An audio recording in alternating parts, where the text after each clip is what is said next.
চলো বন্ধুরা, আজ আমি দারুণ স্বাদের ডাবের পায়েস তৈরি করে তোমাদের দেখাচ্ছি। তোমরা পুরো ভিডিওটা ভালো করে দেখবে। আমি কিভাবে ডাবের পায়েস তৈরি করছি প্রথম থেকে শেষ পর্যন্ত দেখার আমার অনুরোধ রইল। চলো, এখানে আমি দুটো ডাবকে এইভাবে ছাড়িয়ে নিয়েছি। প্রথমে আমি জলটা একটা গ্লাসে ঢেলে নিচ্ছি। জলটা আমার কাজে লাগবে না, জলটা এমনি বাড়ির বাচ্চারা সব খেয়ে নেবে। আমি এই দেখো, এরপরে কেটে যে শাঁসটা বেরিয়েছে শাঁসটাই আমার কাজে লাগবে। এই শাঁসটা আমি চামচে করে তুলে নিচ্ছি। আমি এখানে একটা ডাব এখন দেখাচ্ছি, একটা আমার কাটা আগে হয়ে গিয়েছিল, সেটা আমার দেখানো হয়নি তোমাদেরকে। এরপরে এই দেখো, ডাবের শাঁসটা আমি প্রথমে তুলে নিচ্ছি। দেখো, তুলে নিয়ে একটা বাটির মধ্যে আমি রেখে দিচ্ছি। একইভাবে আর একটা ডাবের মালা থেকে আমি এই চামচে করে ডাবের শাঁসটা তুলে নিচ্ছি। এই ডাবের শাঁসটা তুলে নেবার পরে আমি ভালো করে জল দিয়ে ধুয়ে পরিষ্কার করে নেব। চলো, এবার রান্নাঘরে আমি এসেছি, এবার তোমাদের দেখাচ্ছি কিভাবে তৈরি করছি। এই দেখো, ডাবের শাঁসটা আমি পরিষ্কার করে ধুয়ে নিয়েছি। এরপরে একটা ছোট বাটির 1 বাটি গুঁড়ো দুধ নিয়েছি, 1 বাটি চিনি নিয়েছি। চিনিটা আমি পরিমাণ মতনই দেব। আর এখানে কিছু কাজু, কিশমিশ আর আমন্ড নিয়েছি। আর এখানে 2 চামচের মতন কর্নফ্লাওয়ার নিয়েছি। চলো, এবার একটা মিক্সার জার নিয়েছি। মিক্সার জারের মধ্যে ডাবের শাঁসটা নিচ্ছি। ডাবের শাঁসটা নেবার পরে আমি মিক্সার জারটা একটু ঘুরিয়ে নিচ্ছি। একটু মিহি পেস্ট আমি তৈরি করে নিচ্ছি।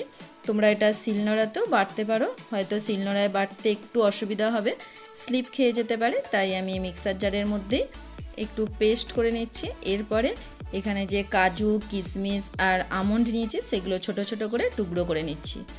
ছোট ছোট করে কেটে নিলে এই ডাবের পায়েসটা খেতে খুবই ভালো লাগে, তাই আমি ছোট ছোট করে কেটে নিচ্ছি। প্রথমে আমি কিশমিশটা কেটে নিচ্ছি, এরপরে কাজুটা কেটে নেব, তারপরে এই আমন্ডটা কেটে নেব। তোমরা তো অনেকেই অনেক কিছুভাবে পায়েস তৈরি করে খেয়েছো, তোমরা একবার অন্তত এইরকম ডাবের পায়েস তৈরি করে খাবে, তাহলে খেতে খুবই ভালো লাগবে। এই দেখো, আমি এখানে কাজুটাও এইভাবে ছোট ছোট করে কেটে নিয়েছি। তারপরে যে আমন্ড নিয়েছি, ওই আমন্ডটাও একইভাবে ছোট ছোট করে কেটে নেব। সবগুলো ছোট ছোট করে কেটে একটা বাটির মধ্যে তুলে রেখেছি।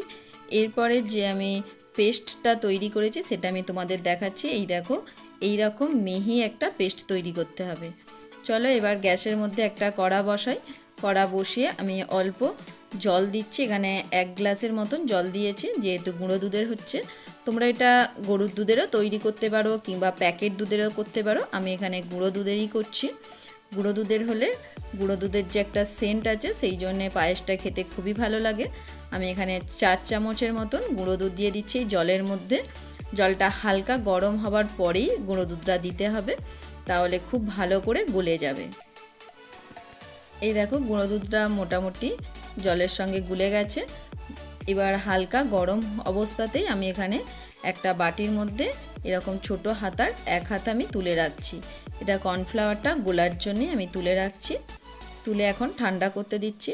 এরপরে দুধটা গরম হবার খুব বেশি ফোটার আগেই আমি এখানে চিনি দিচ্ছি পরিমাণ মতো।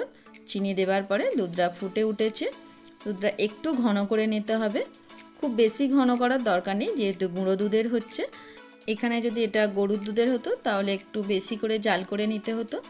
এই দেখো, মোটামুটি ভালোই জাল হয়ে ঘন হয়ে গেছে। আমি যেখানে কাজু, কিশমিশ আর আমন্ড যে কুচিয়ে রেখেছিলাম এটাই দুধের মধ্যে দিয়ে দিচ্ছি। দেবার পরে একটু খুন্তিতে করে নেড়ে নিয়ে তারপরে ডাবের শাঁসটা যে পেস্ট করে নিয়েছি এই পেস্টটাও দিয়ে দিচ্ছি। দিয়ে আমি খুন্তিতে করে একটু ভালো করে নেড়ে নিচ্ছি। একটু দেখো, ডাবের শাঁসটা দেখো একটু ভাসছে, তাই আমি একটা ডাল কাঁটায় করে একটু ঘেঁটে দেব। দেখো, তাহলে পুরো ভালো মতনই গলে যাবে। দেখো, একটু ডাল কাঁটায় করে একটু ঘুরিয়ে নিচ্ছি। ঘুরিয়ে নেবার পরেই দেখবে পুরো গলে গেছে।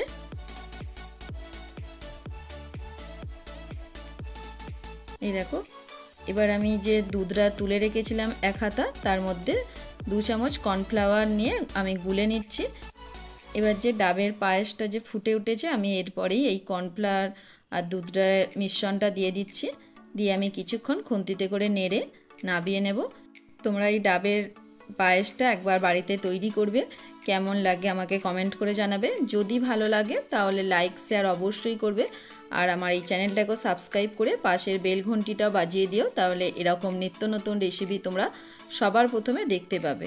এ দেখো আমি একটা বাটির মধ্যে ঢেলে নিয়েছি। এরপরে কিছুটা কাজু আর কিশমিশ একটু সাজিয়ে দিচ্ছি, যাতে দেখতে ভালো লাগে তাই দিচ্ছি, এটা না দিলেও হবে। দেখো খেতে খুবই ভালো লাগে, দেখতেও যেমন ভালো লাগছে খেতেও ভালো লাগবে।